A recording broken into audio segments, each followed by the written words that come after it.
आप एग्जाम की तैयारी कर रहे हो ताकि आप अपनी सर्विसेज बेच सको गवर्नमेंट को। गवर्नमेंट सर्विसेज है ना, you want to get employed in government services. आप एक नायब तहसीलदार, एक जूनियर असिस्टेंट, एक पटवारी, एक फाइनेंस अकाउंट असिस्टेंट क्यों बनना चाह रहे हो?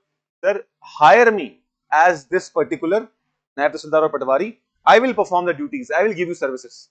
और क्यों? ताकि हम रिसोर्सेज खरीद सकें। क्या रिसोर्सेज? गाड़ी, घर, खाना पीना, कपड़े, यही तो है ना। पैसा क्यों कमा रहे हैं? रिसोर्सेज खरीदने के लिए। और नौकरी क्यों कर रहे हैं? अपना एक रिसोर्स, हमारा एक मेंटल इंटेलेक्चुअल रिसोर्स बेचने के लिए। आप पढ़ाई इसलिए कर रहे हैं क्योंकि इस पर्टिकुलर जॉब के लिए ये सब चीजें इंपॉर्टेंट है। सिलेबस इसलिए बनाया गया क्योंकि गवर्नमेंट देख रही है कि जिन लोगों में ये चीजें अंडरस्टैंडिंग होगी और क्वालिफाई कर पाएंगे वही हमारी गवर्नमेंट सर्विस में आएंगे। यानी आपकी इंटेलेक्चुअल रिसोर्सेज को खरीदा जा रहा है एक सेंस में। तो resource is anything which satisfies a need और want. Resource is anything which satisfies a need और वांट। कोई भी ऐसी चीज जो आपकी कोई नीड या वांट को सेटिस्फाई करे वो क्या है? रिसोर्स है। कपड़े हो गया वो एक रिसोर्स है, खाना पीना हो गया रिसोर्स है, इंटरनेट हो गया रिसोर्स है। तो ये सब चीजें रिसोर्स एलोकेशन पे आती हैं। हम अपने रिसोर्स को कैसे एलोकेट करें?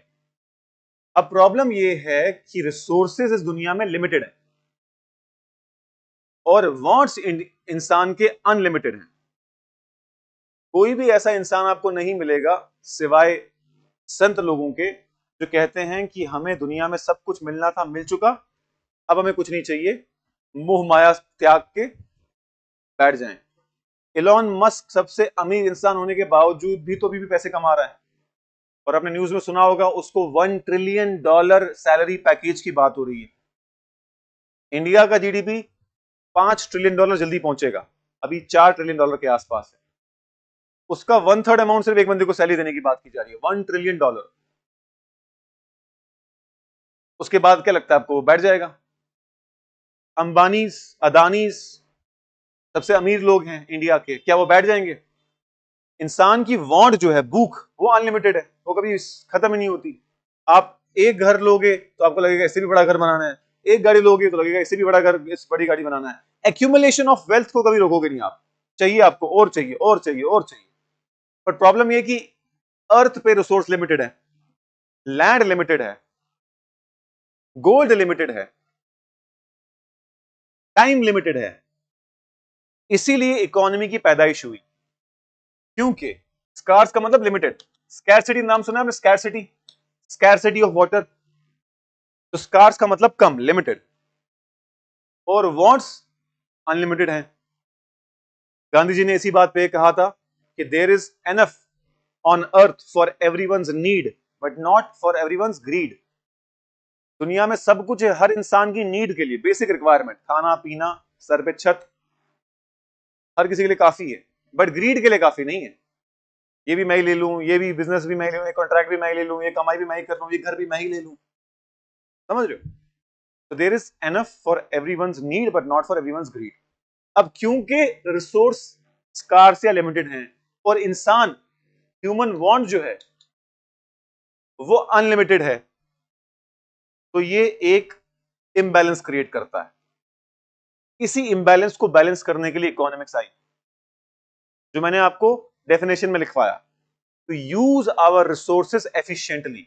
रिसोर्सेज को एफिशिएंटली यूज करने की जरूरत ही क्या थी अगर अनलिमिटेड होता तो?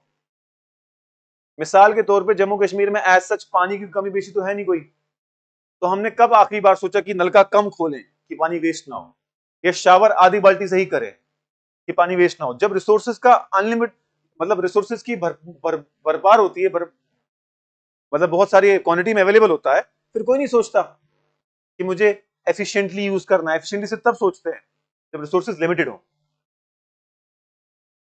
तो क्योंकि लैंड लिमिटेड है और एज सच हमारी रिसोर्सेज में से मेटल्स, प्रेशियस मेटल्स, जगह सब लिमिटेड है, इसको बैलेंस करने के लिए इकोनॉमी की जरूरत आई। अब एज सच देखे जाए तो नेचुरल रिसोर्सेज भी लिमिटेड ही हैं, जो आपके पेड़ पौधे हैं, वो अलग बात है कि पेड़ को दोबारा उगा सकते हो आप, लेकिन उसके लिए एक टाइम पीरियड है। अगर एक पेड़ को 10 साल लगे बनने में, तो अगर आप आज काट दोगे तो आज ही के डेट में दोबारा प्रोड्यूस नहीं हो जाएगा, तो 10 साल और लगेंगे। वो रेप्लेनिशेबल है, रीयूजेबल है, लेकिन कुछ टाइम पीरियड के बाद।